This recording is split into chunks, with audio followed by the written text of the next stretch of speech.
Greetings, my perceptive purple people. I apologize, but we interrupt your regularly scheduled episode, The Matrix Does Have You, Neo, so that we may bring you this special episode that has managed to derail all other script writing until it was in the can.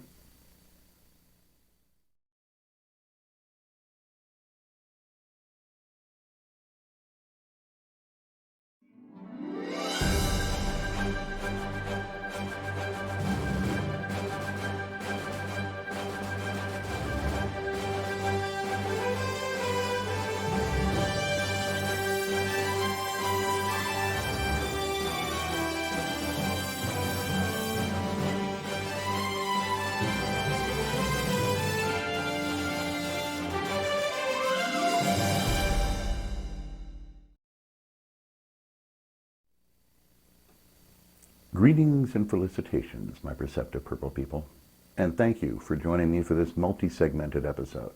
Today, we're going to go positive. What do I mean?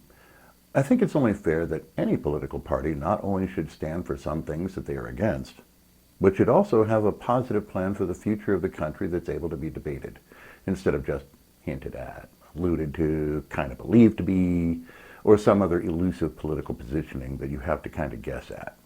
I mean, what are their actual intentions for the next decade, the next 50 years, the next millennia? Where do they see us in those time frames? None of them actually present any plans of consequence for the long-term future, just for their immediate concerns. To be fair, some of those immediate concerns are very important indeed, but without a long-term plan to guide their decisions of the moment against, there's no cohesion. This is where the American Purple Party begins to shine. We're all about goals, planning, and adaptability to get there. Along those lines, we'll need to talk about our long-term goals in the realm of decades, centuries, millennia, even epochs and aeons.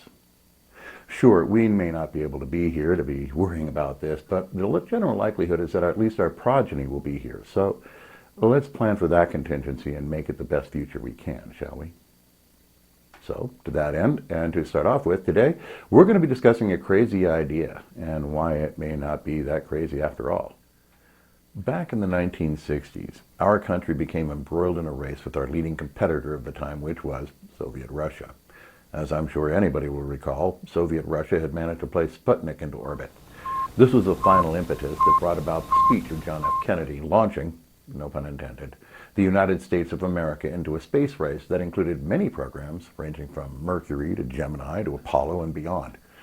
This gave our country a mission that, despite other significant events going on at that period, managed to keep our country focused on a bold goal. Now here's the part of this great story that people might get just a little uncomfortable with. This was good old-fashioned American-style socialism. Per the definition that we have used in our videos past, this was American socialism in action, and I might add, one of its finest examples of achievement for our country and indeed the entire world. How's that?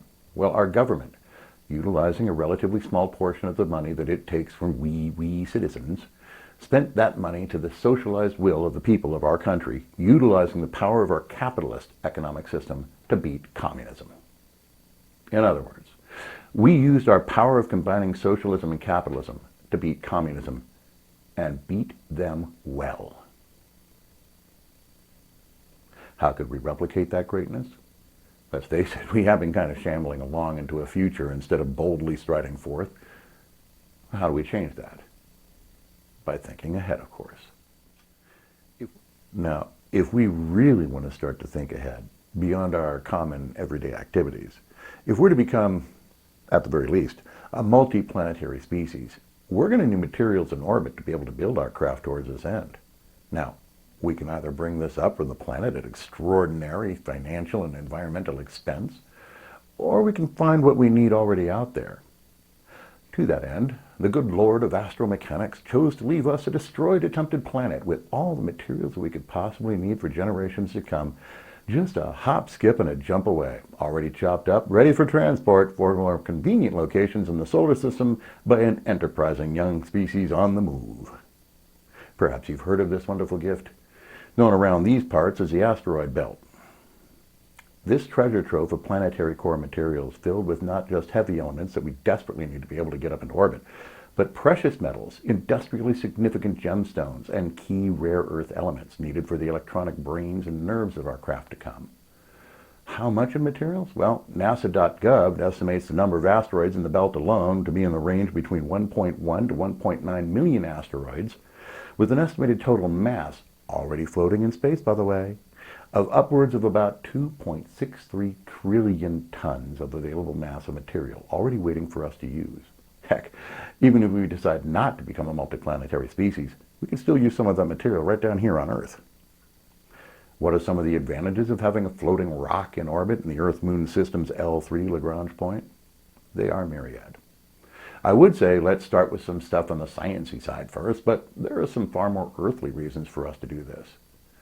For this episode's segments, we're going to begin with the technological discussion and move on through the financial, the educational, the environmental, to the political, including a touch of generally not thought of international law on the subject, to some possible additional scientific advantages, and even answer the big question everybody will likely ask about why not just have capitalism handle it all. And we'll start it all in the next segment on the technological advantages of bringing our own rock into orbit around the Earth. Do join us for some seriously out-of-this-world discussion, won't you? We'll see you real soon. I feel the liftoff. The clock has started.